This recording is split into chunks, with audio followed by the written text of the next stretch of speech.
Today, we have the story of a Japanese gamer who falls asleep while playing a game and then finds himself in the world of that game.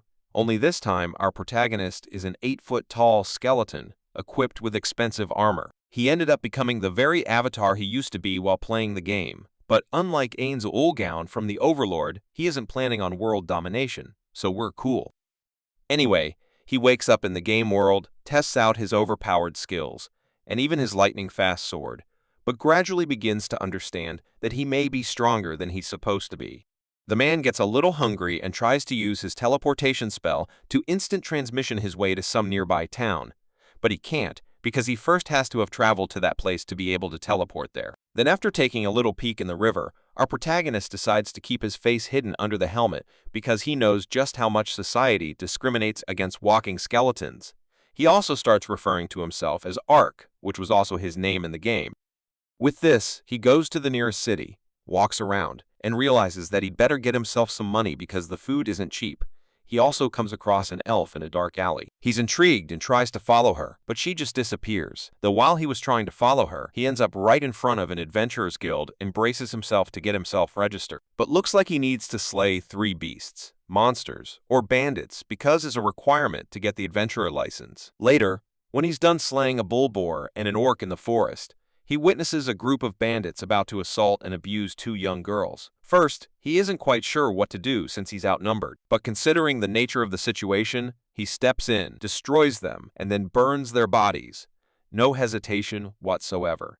As for the 2 girls, it's a noble lady named Lauren and her maid Rita. While they dress themselves, he conveniently loots everything, and he then accompanies the girls back to town. Afterward, he gets his adventurer's license and also enjoys a good meal from the precious money he stole from the dead bandits. He's aware that this is going to be his new life from here on out, and he's already enjoying it. The following day, he picks up a quest, which is basically to safeguard a young girl named Meika as she goes about collecting some medical herbs. Once he gets there, his client seems unusually hasty, but it turns out she just doesn't want her mom to find out that she's out there collecting herbs. Not because she's a bad parent, but just because she's become rather overprotective ever since her father died. During this, they encounter a wounded but cute fox-like creature who is then healed by Ark. This little guy develops an affinity towards Ark, so much so that Ark decides to name her Ponta and adopts her as if she's a Pokemon. Meanwhile, Marcus's mom realizes what her girl has been up to as she's out of the village. Albeit collecting herbs, and her anxiety starts to go through the roof because there have been major talks about a particularly fearsome monster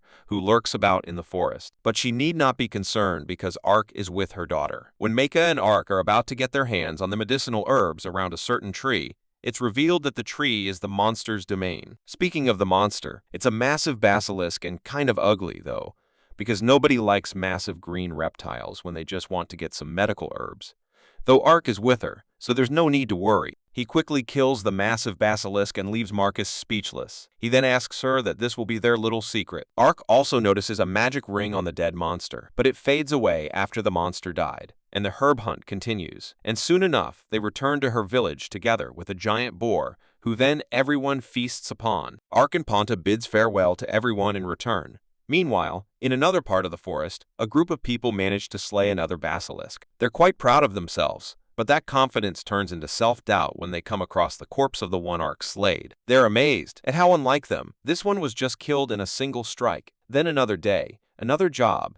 This time, Ark is having his way with some bandits in a cave, especially savoring all of their treasure. As this goes on, it's revealed that the rescue of the noble lady and her maid was a surprising twist of fate. She was going to be assassinated by those bandits for the sake of disrupting the kingdom. The person who ordered her assassination is a man named Triton and his son Eidolon, who runs an illegal slave market or something along those lines. When Ark finally comes out of the cave, he's attacked by a gorgeous elf and is also accused of abducting elf children. But when she notices Ponta with him, she realizes that a man who walks around with a Pokemon can't be all that bad, right? It's actually because Ponta is a forest spirit creature, and since these creatures are particularly picky with whoever they trust, she understands that she was wrong about him. However, after seeing her all stressed, Ark offers to help her find those kidnappers, but she declines the offer. He decides to follow her around anyway. She's the elf that he saw in the first episode in the alley, so he was interested in her. Soon enough, they discover the kidnappers who were abusing the elf children. It's that man's son and his men, the guys who run a slave market. The elf kills most of them herself, but is forced to stop when Eidolon uses the kids as hostages to threaten her. This makes her turn weak, and things are about to go wrong for a moment there. But Ark steps up and defeats Eidolon and saves the day. All the bad guys are then killed, and the elf kids are healed and freed by Ark. Our elf girl is surprised by his strength, and she doesn't buy into the lie that he's just an adventurer for fun. But Ark's skills were undeniable. She states her name, which is Ariana, and seeks out his help to save more elves who have been enslaved. Ark obliges, and they travel to the town of Diane too. Here they meet Ariana's friend named Danka.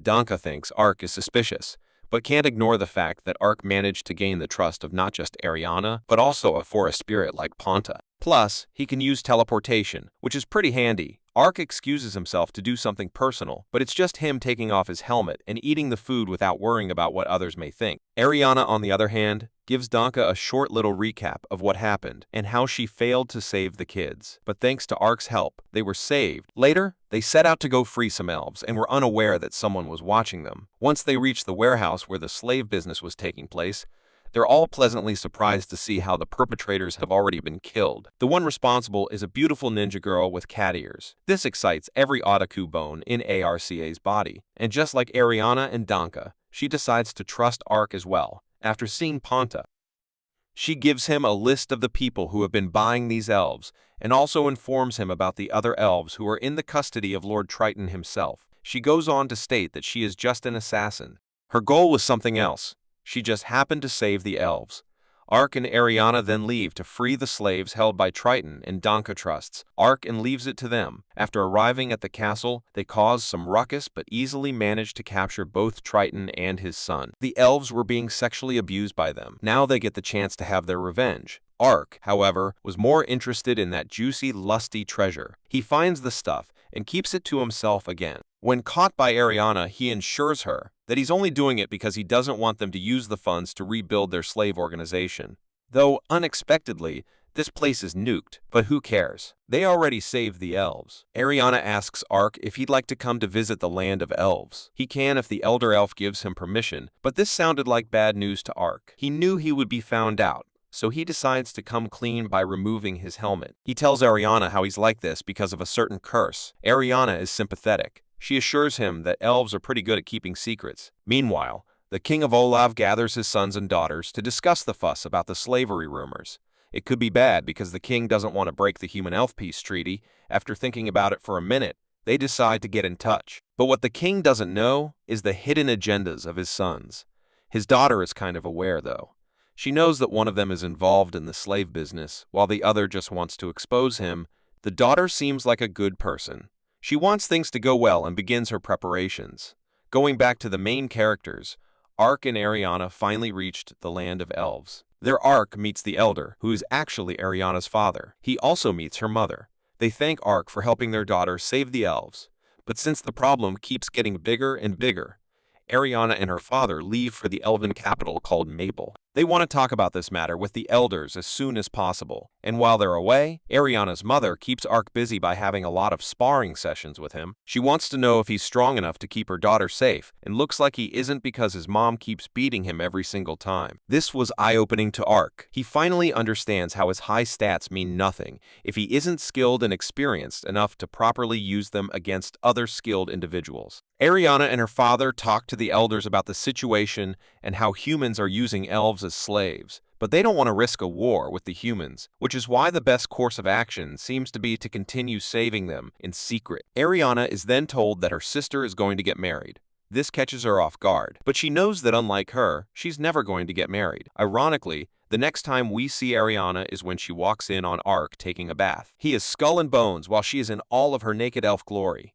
Still, even though she was the one who walked in, she blasts Ark away because his being a skeleton caused her to panic. Well, it may have been awkward, but hey, at least they're getting closer. Moving on, her father officially appoints Ark as her helper. He also genuinely wants to help him cure his curse, which is why the elder tells him about a pool of magic that may heal him. However, he'll have to go all the way to the territory of the Dragon Lords and walk through the most dangerous dragons in the world. That's how he'll find the spirit tree, but then the magic pool sounds like quite the hassle. He starts wondering if the story he made up is actually true. Is it really a curse? So he tries using a curse-breaking spell on his right hand, and is surprised to see that his right hand momentarily has flesh and skin. Bingo! He is now sure about the curse and that magic pool can definitely make him human again. After this, he and Ariana head to the kingdom's capital whilst hunting slave owners on the way. Though during their travels, they're warned about haunting wolves who enjoy attacking travelers. Then we move to the king's daughter. Her name is Juliana, and right now she's on her way to Limbo, a city that has close ties with the elves. Her elder sister is married to the ruler of this place, and so she wants some insights into their current situation. Back to Ariana and Ark. Ariana seems like she's ready to hunt down some of those wolves because a bridal veil made from their fur would look really good on her sister. And sure enough, they're welcomed by the wolves sooner than later. Ark is immediately intrigued when he sees a magic ring on their leader. It's just like the one he saw on that basilisk. He ends up destroying the ring, which somehow causes the wolves to just excuse themselves and leave. This confirms Ark's suspicion that the rings are what's causing the monsters to behave suspiciously. Ariana is already getting some of their furs. Ponta senses some trouble. He takes Ark somewhere, but they're already too late. The king's daughter, her maid, and her guards have all been killed by assassins. The assassins were still there, and so they tried to attack Ark, but his armor was more than enough to keep them at bay. And even the wolves show up to help. What happened next was basically cheating. Ark uses a resurrection spell on the king's daughter and her companion, and just like that, they're brought back to life. He sneaks away before they fully regain their consciousness. He ends up overthinking what he did. If using a spell to resurrect the dead was even the right thing to do. Moving on, they reach the capital city of Olav and also come across the same cat-eared ninja girl. Her name is Kiyomi, and she's part of the Jishin clan. Right now, she's an evangelist, wandering around in search of members of her clan that have been taken captive. During their talk, she ends up questioning Ark about his knowledge of the word ninja. The founder of their clan, a man named Hanzo, is the one who came up with this name. It doesn't make sense for a random person like Ark to know this little piece of information. This leads Ark to believe that the founder of the clan must have been a Japanese guy. Kiyomi then requests their help, and Ariana gives her a thumbs up. Elsewhere, the king's son, who's involved in the slave trade, doesn't like the fact that his sister wasn't killed by the wolves or the assassins. Kiyomi wants the other two to make a big scene while attacking a certain slave market so that she can use the commotion as an advantage to invade other markets. She also introduces another ninja named Gomen. At this point, Ark has started seeing the pattern of how Hanzo used the names of famous ninjas from back in Japan in his clan. Though, unlike Kiyomi, Gomen isn't a cute girl. He's a massive, bulky man, almost the same size as Ark. The two of them first try to challenge each other, but then quickly become best buddies. Even when invading the market, they try to see who can take out more guards. But boys being boys, they go overboard. The king's evil son is told about the attacks on the slave markets, so he ends up sending more soldiers to tighten up security, but they were no match for the girls. Ariana and Kiyomi continue freeing more and more slaves. Gomen was doing exceptionally well, so well that he decided to send Ark to join the girls because he was enough to hold off the reinforcements. They succeeded in freeing the beast people. However, none of them could have imagined the sorry sight they were about to see next. In their search, they come across a cell full of corpses of slaves who were left to rot because they were either old or ill. The few survivors still remained, and this was the last straw. Ark instantly teleports the survivors to somewhere safe and then goes back to face off against the incoming soldiers together with Gomen. But this time, he was genuinely enraged. The man lets loose completely and utterly destroys the slave market and slays all the soldiers. It was pure destruction. Once this is done, they hold a proper funeral for the dead slaves. It was simply too sad. But they now know just how important it is to save the slaves as soon as possible. Meanwhile, the king's other son succeeds in getting his brother assassinated. He also puts the blame for Juliana's disappearance on his dead brother. He's now the only heir to the throne. Juliana, on the other hand, finally reaches Limbo. She's told about her evil brother's death, but also knows that it was probably the other brother's doing. Not just for his death, but also for her attempted murder. This princess is quite smart and keeps her survival a secret, at least for now. Subsequently, Ark and Ariana decide to go to the Holy Revlon Empire because they had purchased many slaves from the local slave markets.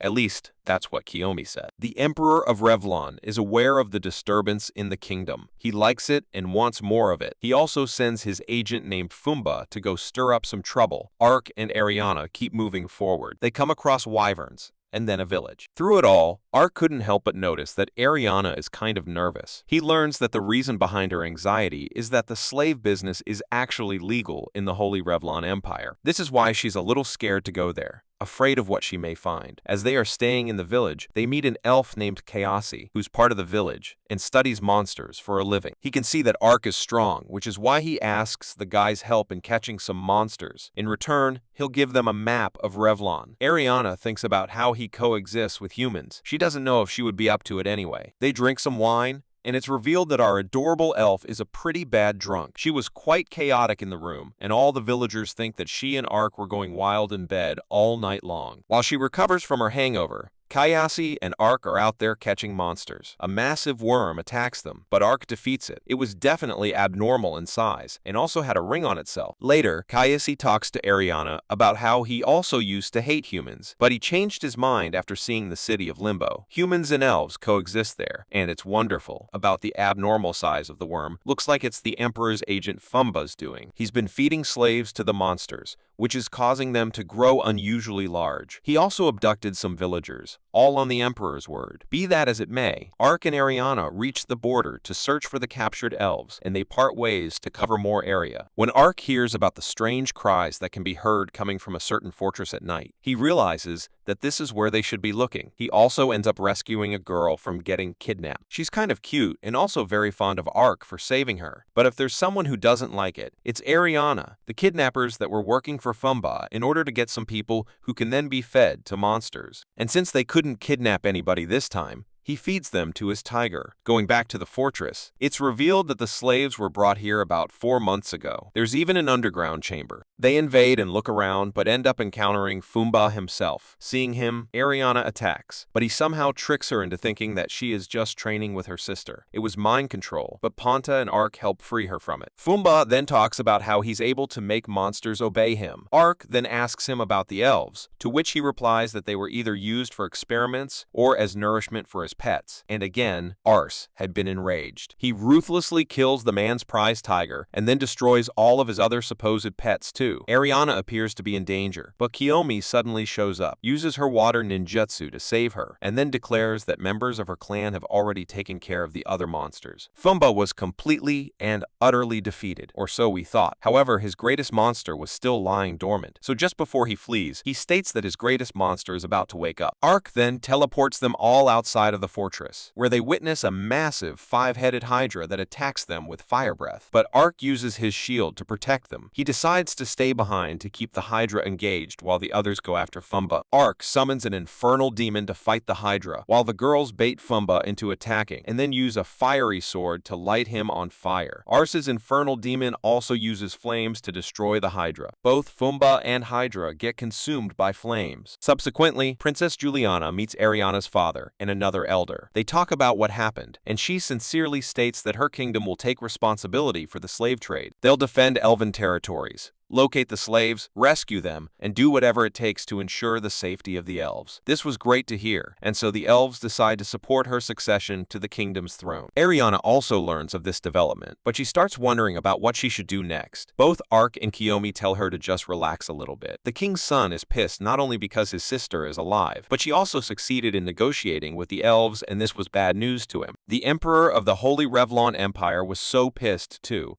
because Fumba and his monsters were violently destroyed. Just before the story ends, Kiyomi gets a look at Arce's actual face. But we all know that nothing has ended for any of them and their travel continues. Besides, Ark still has to go to the land of the Dragon Lord to cure his body. That's it for today. What do you think about the story? Let me know your thoughts in the comment section. If you liked what you saw, give this video a thumbs up and subscribe to the channel. I'll see you in the next one.